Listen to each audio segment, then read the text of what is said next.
All of the talk surrounding the Dallas Mavericks is whether or not this team needs to blow it up and move on in the Cooper Flag era and try to rebuild around their 18-year-old potential generational talent. So on today's show, we're going to break down this Mavericks roster, who has trade value, who doesn't have trade value, and who just needs to get the hell out of there. We'll start with this chart, and shout out to Bobby Marks because I don't know where I would be without Bobby. He broke down the Mavericks roster here, and I'll leave this up for a couple of seconds so you guys can see it. You have the rookie scale contracts on the left, your big contracts on the right. Below that, all of your trade restrictions, and the bottom left are your quote unquote other contracts as well, which is Brandon Williams.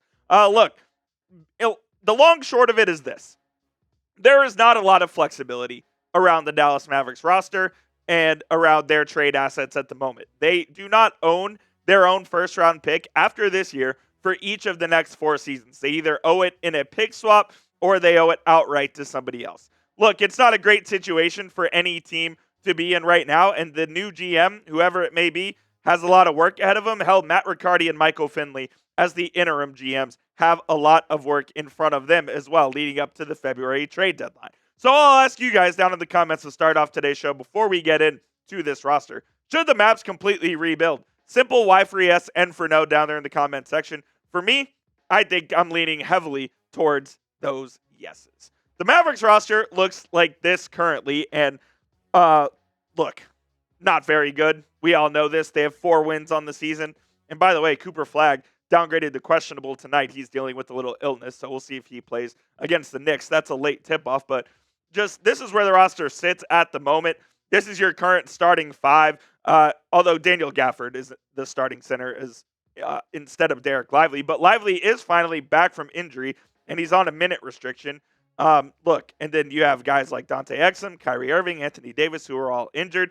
You can see the rest of the roster right there, but this is what the current roster looks like at the moment. All right, we'll start with the guys who are going nowhere. Number 1 is obvious, Cooper Flag, as he was the number 1 overall pick in the 2025 draft. He will not be traded. And look, if Nico was the general manager, I would say that's not a certainty. He will not be traded by this organization. They are going to build around him for the future. And the further this season rolls on, the more confident I feel in Flag being a franchise cornerstone for this team going forward. Like, I think he can be a multi-time all-star. I wouldn't call him a generational talent quite maybe like Luka or like some other guys who are building themselves as true NBA superstars at the moment, but I really like how Flag is positioning himself to be one of the NBA's best players at the moment. And then PJ Washington isn't going anywhere for a couple of reasons. Number 1, I think he's really important to this franchise. He's a guy who grew up in Frisco, went to high school in Frisco, a local kid, understands this community and what it means to be a Dallas Maverick, so I think that's important. But also, because of how PJ Washington's contract extension was kind of ironed out, the day before the season, he signed that max deal. He is not eligible to be traded this season. His trade restriction ends on March 10th, I believe, and the trade deadline is February 9th, February 5th, something like that. So Washington will not be eligible to be traded this season. He will be a Dallas Maverick until the offseason at least, when maybe they could potentially trade him, but I don't see that happening at least anytime soon. But so outside of those 2 who are untouchable and who will not be traded, everybody else is completely fair game when it comes to trades and when it comes to just flat out letting them go and not being a member of the Dallas Mavericks going forward. And if you want more on the Dallas Mavericks, you can find it on Twitter. Follow me on Twitter right there at Jeff_Coop27 on the bottom of your screen. My goal is to get to 2,800 followers as soon as possible. Currently sitting at 2,756. I think I did that math right. Yeah, good. I'm not a math guy. I failed algebra in high school, and I had to retake it. But give me a follow on Twitter at Jeff_Coop27 for the latest Mavericks news and rumors, analysis, live tweeting during the games, and all of that good stuff. These guys absolutely have to go. There is no 2 ways about it. I want them off my basketball team as soon as humanly possible. Dante Exum, we'll talk about him in a minute, and it's just absolutely absurd what's going on with him. Caleb Martin, I think, is the worst basketball player I have ever seen wear a Dallas Mavericks uniform, and that includes Ben Bentel. Do you know who Ben Bentel is? If you're a real Mavs fan, you might. Otherwise, if you're like in the weeds, you'll know who he is. He's one of the worst basketball players I've ever seen. I'm talking about like Ricky Leto levels of bad. That's how bad Caleb Martin has been. Jaden Hardy is horrific. Now, he does have some NBA skills, like he can actually score the basketball. So he's a little better than Caleb Martin. And then D'Angelo Russell. D'Lo is so bad. Here's the thing about him. Even when he's good, like the other night in the fourth quarter, when he got the Mavs right back into the game and kind of almost got them on a comeback, and then he takes them right back out of the game with 2 consecutive turnovers. I do not want to see any more basketball from D'Angelo Russell. If he played 0 seconds the rest of the season, my life would certainly be improved. Oh, and by the way, what do all these guys have in common? They were all Nico Harrison-led acquisitions. Dante Exum was signed because Nico liked him over the last 2 seasons, and he knew that Exum was not going to be ready for the start of the season. Could the Mavericks have found another guard who was healthy that could do some of the things that Dante could have done? Absolutely. And I like Dante Exum, for the record. I actually do like him. Like, when he plays, I do think he provides some spark on both ends of the floor as a point guard, as a point of attack defender, as a guy who was a sharpshooter. He shot well over 40% from 3 the last 2 seasons. He just doesn't play. And he hasn't even practiced yet this season. He is nowhere close to a return for the Mavericks. So why did the Mavs even bring him in, knowing that he would not be able to help this team out? Makes absolutely no sense. Like I said, I'm an Exum fan. But if he's not ready to go, find someone who is. Hell, you could even cut Dante right now and go sign someone to a vet min when the pro rate goes under 1.8 million, because that's how much the Mavericks are under the second apron. Whenever that date is, whether it's December 20th, I don't remember the exact date, but when the Mavs can sign someone to a veteran minimum and still be under that apron, cut Dante and go sign somebody, because my goodness, it is just a joke that he hasn't even practiced or played for this team. And then we'll move on to Hardy and Martin. I mentioned it earlier. Look at these contracts for these guys. It is an absolute embarrassment that these contracts are on the Dallas Mavericks books. Jaden Hardy is on the books for each of this season and next at $6 million. There's a team option for $6 million in 27-28. I imagine the Mavericks will obviously decline that if he's still in the NBA by then. Caleb Martin was obviously traded for in the second worst NBA trade in history last year, when they traded Quentin Grimes in the 35th overall pick for Caleb Martin. That turned out to be Janai Broom. Caleb Martin is under contract for the next 2 seasons at $9.5 and $10 million, and then has a player option in 27-28 for $9.3 million. Caleb Martin has 27 total points with the Mavericks since he's been here in February. I imagine he will be picking up that player option of $9.3 million, because he is literally stealing money from this organization. He offers nothing. Nothing. The only good game Caleb had, ironically enough, was the final game of the Nico Harrison era, where he was playing against Giannis, and he defends Giannis pretty well. Like, he actually does know how to do that. Unfortunately, the Mavericks are in the Western Conference, number 1. Number 2, they are not in contention to where they would be in the playoffs, where they would need someone like a Caleb Martin to have a special assignment to defend somebody like that.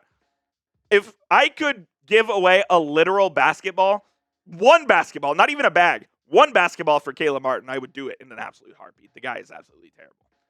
In summary as well, like, the Nico damage is just irreversible.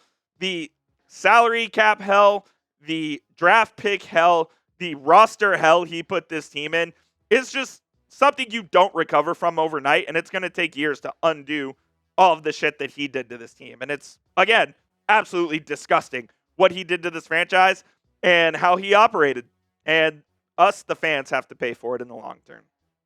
You guys tell me, besides the Luka Doncic trade, which we all know is the worst, what was the worst move Nico Harrison made? Was it giving Jaden Hardy the 3-year, $18 million extension?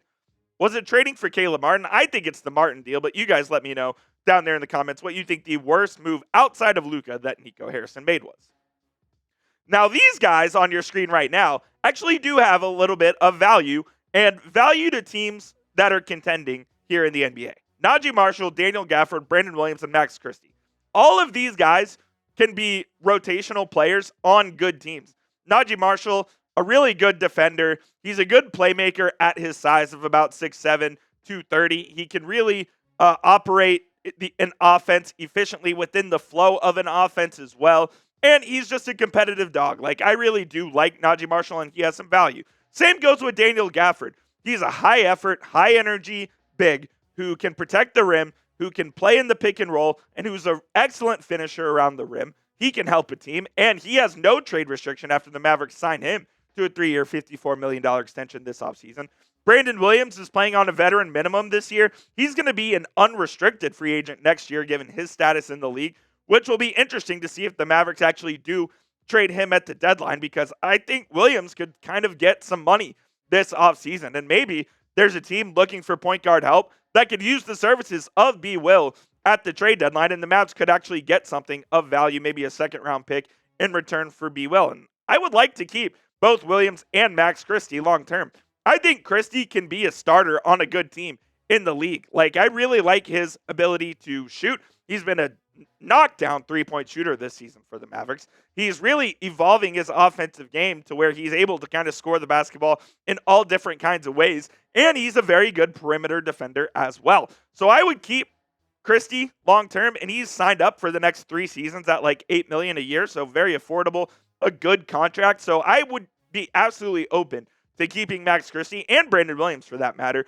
But Williams is the case where he's on that veteran minimum deal. Are you going to keep him long-term? Like, will you give him an extension, or will you be able to re-sign him considering he's an unrestricted free agent?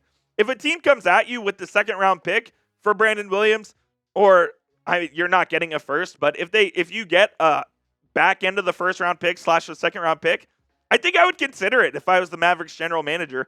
Look, you're not going anywhere this year, and though he's a really good player, I do think that trading him should be a possibility at the deadline. We'll get into the rest of the roster here in just a moment, but before we do that, today's show is sponsored by PrizePicks. You and I make decisions every single day, but making those right decisions on PrizePicks, they can get you paid. Don't miss out on any of the action this basketball season on PrizePicks, where you can play in over 40 states, including California, Georgia, and Texas. They put their members first, so all withdrawals are fast, safe, and secure. They offer Venmo, Apple Pay, and Cash App for quick and easy deposits into your account this season. Super simple to play. Just pick more or less on at least 2 to 6 player stat projections, and you can watch your winnings roll in. I do have a projection for this week's football slate, and let me tell you, it's a pretty good one. I'm going to take the more on Drake May pass yards at 251.5, the more on Caleb Williams rushing yards, and the more on Rashee Rice rushing plus receiving touchdowns. Those are my picks for this week of the football action, but you can make picks of your own as well over with our friends at PrizePicks. Download the PrizePicks app today and use code CLNS for $50 in lineups when you play your first $5 lineup. One more time, that is code CLNS for $50 in lineups when you play your first $5 lineup. That link will be in the comments and description of today's show. PrizePicks, it is good to be right. I have no earthly idea what to think about these two guys when it comes to the trade market. We'll start with D-Live, who just cannot stay healthy. Now, he currently is healthy. He's on a minutes restriction, though, and he's probably not playing back-to-backs for the foreseeable future. So he's currently playing, but he just doesn't stay on the court enough. And Klay Thompson is completely cooked. But we'll start with Live in his future. The Mavs just can't give him an extension, which he is eligible for next summer. After his 3rd year in the league, he is eligible for his rookie extension. And, man, if I'm the Mavericks decision maker, I would be scared shitless of giving Derek Lively a long-term extension with a lot of money. He just doesn't play enough basketball games. He missed a bunch of games his rookie season. I believe he played in 55 games. Last year, he was limited to just 36 games. This year, he's already missed a bunch of time. Like, there's just no way I'm giving Derek Lively a 3 or 4 year extension at, $14, $15 million plus? No chance. Just simply wouldn't do it. So if you can get a good value in return, a first-round pick for Lively, I would absolutely consider it if I was the Mavericks, because I just don't believe in Live's ability to stay healthy. He's dealt with an injury in his lone year at Duke, dealt with an injury his rookie season, dealt with injuries last year, has dealt with a bunch of them this year as well. I mean, at some point, you just got to cut bait because he just doesn't play enough, and you need guys who their best ability is availability. Lively simply isn't that. And as far as Klay Thompson goes, he is just completely cooked. He's washed. Now, he did have a game the other day where he hit a couple threes in a row. And I'll tell you this, man, when Klay Thompson gets hot, there is few things like it in basketball. Like, watching him just go unconscious is absolutely unbelievable. Unfortunately, it just doesn't happen very much anymore.